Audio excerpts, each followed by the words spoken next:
Hello students, आज हमें करनी है गणित की कार्यपत्रक संख्या 23 यानी वर्कशीट नंबर 23 और आज डेट है 15 दिसंबर 2020। आज की हमारी वर्कशीट का टॉपिक है बेटा दशमलवों की तुलना करना। यानी आज हम सीखेंगे कि कैसे हम जाने किसी भी दो दशमलव संख्याओं में कौन सी संख्या बड़ी है और कौन सी छोटी है। तो चलो स्टार्ट करते हैं आज की वर्कशीट। आज की वर्कशीट में बेटा हमें एक प्रश्न दिया गया है जहां हमसे पूछा गया है कि 10 अंकों की कक्षा परीक्षा में सान्या के 8.5 अंक और रोहित के 8.7 अंक आए, तो किसने अधिक अंक प्राप्त किए हमें बताना है। तो एक परीक्षा में रोहित के आए 8.7 अंक और सानिया लेकर आई 8.5। 10 नंबर की परीक्षा हुई थी। इन दोनों में से हमें बताना है किसके अंक ज़्यादा आए। तो देखो, अंक जानने के लिए हम क्या करते हैं, एक एक करके अंकों को देखते हैं। तो दशमलव से पहले जो यहाँ पर अंक है वो है 8 और सान्या के पास भी 8 ही अंक थे। लेकिन दशमलव से बाद जो है रोहित के पास आए 7 और सान्या के पास आए 5। तो देखो, पहला अंक तो सेम था 8 और 8, उसको देखकर तो हम नहीं बता सकते थे कि किसके ज़्यादा आए। लेकिन इसके पास आए दशमलव के बाद 7 और इसके पास आया दशमलव के बाद 5। तो हमें पता है ना 7 और 5 में से कौन सा बड़ा है, 7 बड़ा है। तो यानी हमारा जो ये मुंह खुला हुआ निशान है ये किसकी तरफ खुल जाएगा, 7 की तरफ, क्योंकि ये निशान हमेशा उस तरफ खुलता है जहाँ संख्या बड़ी होती है। तो ये ऐसे हमने जान लिया कि 8.7 8.5 से बड़ा है। हमने कैसे जाना, हमने एक एक करके अंकों को आपस में तुलना करके जाना। इसी तरीके से बेटा एक और तरीका है, हम ये भी कर सकते थे कि जो हमारा दशमलव के बाद 5 है इसका स्थानीय मान क्या है, हमने याद किया था ना, इसका स्थानीय मान होता है दशांश का। याद है आपको? तो दशांश को कैसे लिखा जाता है, बटा में 10 करके। तो 5 को मैंने लिख दिया 5/10 और यहाँ पर जो ये 7 था इसको मैंने लिख दिया 7/10।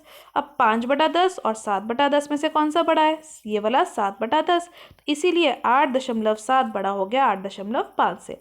ये था इसका दूसरा तरीका जानने का कि कैसे हम पता लगाएं कि कौन सी संख्या बड़ी है।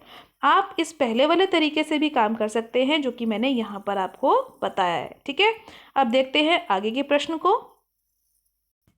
अगले प्रश्न में बेटा हमें तुलना ही करके बतानी है कि इन दोनों संख्याओं में से हमारी कौन सी संख्या बड़ी है। तो देखो ध्यान से, हमारी संख्या क्या है 1.02 और दूसरी संख्या है 0.99। तो अभी मैंने आपको बताया एक एक अंक करके हम इसको पहचानते हैं। तो देखो, दशमलव से यह है हमारा दशमलव, इस दशमलव से पहले है यहाँ पर 1 और यहाँ है 0। तो यहाँ तो हमें दिख ही रहा है बेटा ये 1 वाली संख्या बड़ी है, तो ये बड़ी हो जाएगी। अगली संख्या देखते हैं। अगली संख्या है हमारी 2.09 यानी 09 और 2.093। इन दोनों में से बड़ा बताना है कौन सा होगा। तो अब एक एक करके संख्या पहचाननी है। देखो, दोनों में पहले कौन है, 2 है, फिर है दोनों में ही 0 है, फिर इसके पास भी 9 है, इसके पास भी 9 है, नहीं पहचान पाए। अब इसके पास एक और संख्या है 3, लेकिन इसके पास कोई भी नहीं है इसके लिए यहाँ पे। तो कोई भी नहीं का मतलब इसके पास 0 होगा। तो अब अगर इसका 0 है और इसके पास है 3, तो कौन बड़ा हुआ, 3 वाला संख्या बड़े हुई ना। तो कौन सी संख्या बड़ी होगी, 2.093 बड़ा हो गया 2.09 से। यही लिखा हुआ है यहाँ पे। अब इसके बाद अगला प्रश्न है आरोही और अवरोही क्रम में संख्याओं को लगाने का। आरोही क्रम याद है ना आपको, क्या होता है आरोही क्रम, बढ़ता क्रम, जिसको हम बढ़ता क्रम बोलते हैं। यानी पहले सबसे छोटा आता है, फिर उससे बड़ी संख्या आती है, फिर उससे बड़ी और फिर सबसे बड़ी। जैसे आप अपनी स्कूल में असेंबली में लाइन में लगते थे ना, छोटी हाइट फिर बड़ी हाइट वाले बच्चे, फिर सबसे बड़ी हाइट वाले बच्चे पीछे लगते थे, वैसे ही। और दूसरा है अवरोही क्रम, जो कि उसका उल्टा होता है, सबसे बड़े, फिर उससे छोटे, फिर उससे छोटे अंक, फिर उससे छोटे अंक और फिर लास्ट में सबसे छोटे अंकों को हमें लिखना होता है। तो अब दशमलव की संख्याओं में कैसे हम जाने कौन सा बड़ा है और कौन सा छोटा है, जैसे अभी हमने जाना था यहाँ पर और यहाँ पर भी। तो अब देखो हमारे अंक क्या हैं, 2.03, 2.35, 2.3, 2.005, 2.9 और 2.13। सारी ही संख्याएं 2 से शुरू हो रही हैं, देख रहे हैं ना आप, सारी संख्याएं 2 से शुरू हो रही हैं। तो हमें पहचानने के लिए अगले अंक पे जाना पड़ेगा, 2 से तो हमारा काम नहीं बनेगा। यहाँ है 0, फिर है 3, फिर है 3, फिर 0, फिर है 9 और फिर है 1। तो सबसे पहले तो मुझे छोटा नंबर चाहिए। तो छोटा नंबर चाहिए मतलब 0 वाला छोटा है। तो देखो 0 वाले कौन कौन से हैं, ये 2 है 0 वाले। इन दोनों में से मुझे सबसे छोटा जानना है। तो 0 3 और यहाँ था 0 0, तो अगली अंक भी 0 हो गया ना। तो सबसे पहले कौन आएगा, 2.005। अब इन दोनों में से अगला अंक कौन सा आएगा, 2.03। अब 0 वाला ख़त्म हो गया। अब अगला अंक किसको देखना पड़ेगा? अगला अंक मुझे देखना पड़ेगा 1 वाला। 1 है ये अंक।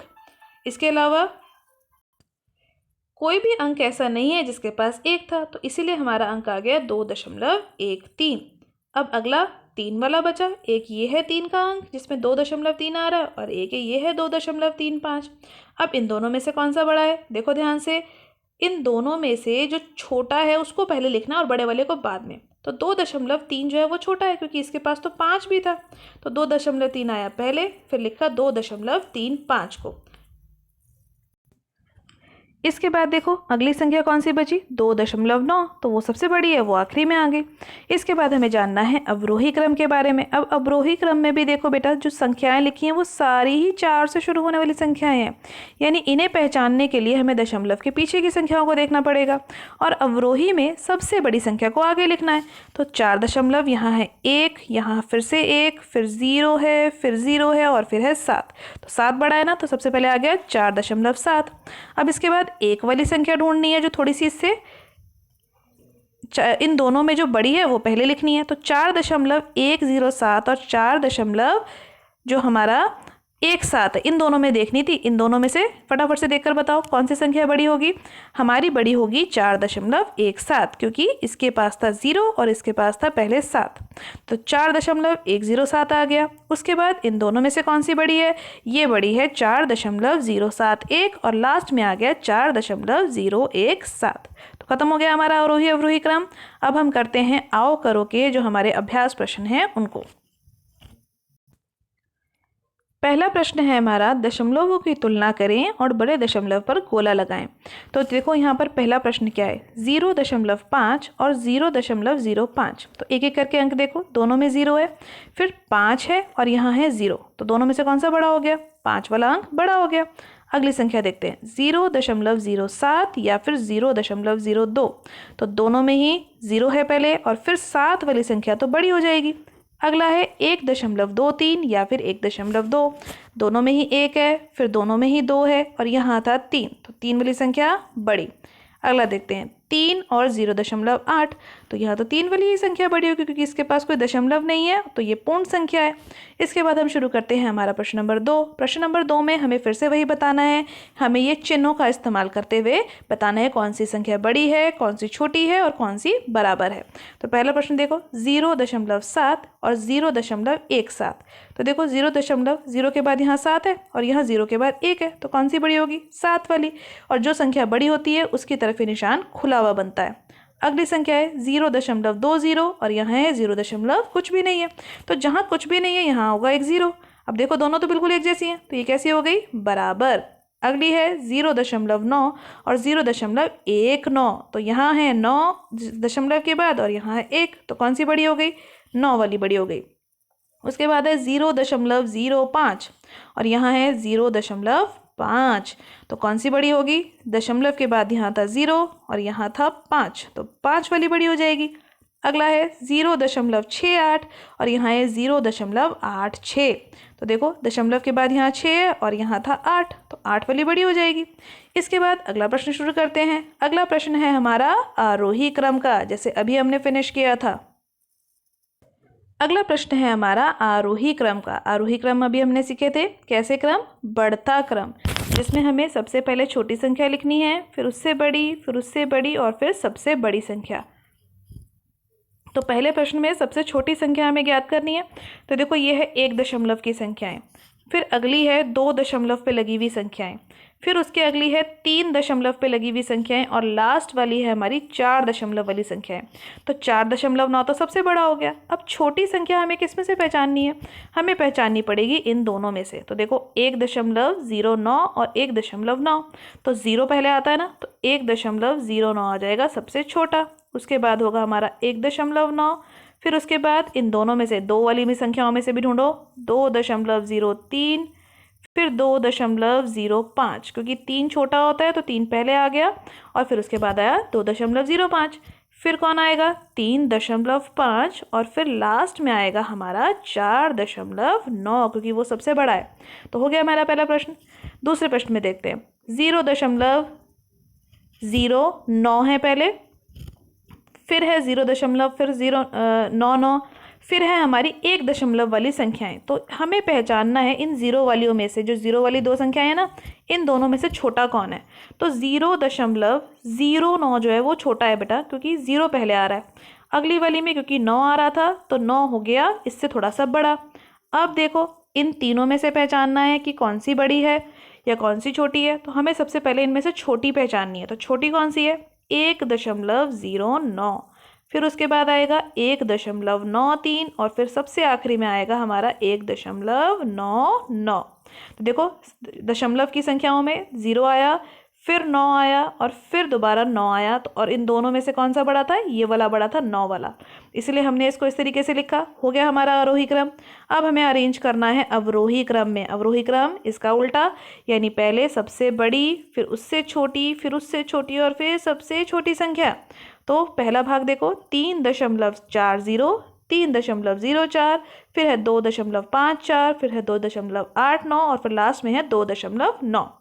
अब इन संख्याओं को करने के लिए हम कैसे करेंगे? ध्यान दो, यहाँ पर हमें पहचानना है कि कौन सी संख्या सबसे बड़ी है। तो 3 वाली संख्या बड़ी होगी ना यहाँ पे, तो 3.4 बड़ी होगी या 3.0? 3.4 वाली, तो हम लिखेंगे 3.40। फिर आएगा 3.04, क्योंकि उससे थोड़ा सा ही छोटा है ये। अब फिर उसके बाद 2 वाली संख्या देखनी है, तो कौन सी संख्या आएगी? 2.9 आएगी। फिर आएगी हमारी 2.89, क्योंकि वो थोड़ी और छोटी है और सबसे छोटी है हमारी 2.54। तो हो गया हमारा पहला भाग भी। दूसरा भाग देखो, दूसरे भाग में भी सबसे बड़ी संख्या को सबसे पहले लगाना है। तो सबसे बड़ी कौन सी है? देखो 8.64 या 8.7। तो आपको पता है 8.7 वाली जो सबसे बड़ी होगी, तो ये हो जाएगा सबसे पहले। फिर आएगा हमारा 8.64, फिर उससे थोड़ा सा छोटा कौन है? 6.9। तो फिर आएगा 6.9, फिर आएगा 6.8 और आखिरी में आएगा हमारा 6.50, जो सबसे छोटा है। तो आज की वर्कशीट यहाँ फिनिश होगी बेटा। आज की वर्कशीट में आपने सीखा कि कैसे हम दशमलव संख्याओं की तुलना करते हैं, यानी कैसे जानते हैं कौन सी दशमलव संख्या सबसे छोटी है और कौन सी दशमलव संख्या बड़ी है। तो आज की वर्कशीट के सभी क्वेश्चंस की प्रैक्टिस कीजिए आप। एनसीईआरटी में इससे रिलेटेड जो भी और क्वेश्चन है उन सभी क्वेश्चंस की भी प्रैक्टिस ज़रूर कीजिए। आज की वर्कशीट की वीडियो अच्छी लगी हो तो अपने फ्रेंड्स के साथ लाइक और शेयर करना मत भूलिएगा। मेरे चैनल पे पहली बार आए हैं तो चैनल को सब्सक्राइब कर लीजिए, ताकि आपको अगले आने वाली वीडियोज़ की नोटिफिकेशन टाइम से मिल सके। Thank you for watching students.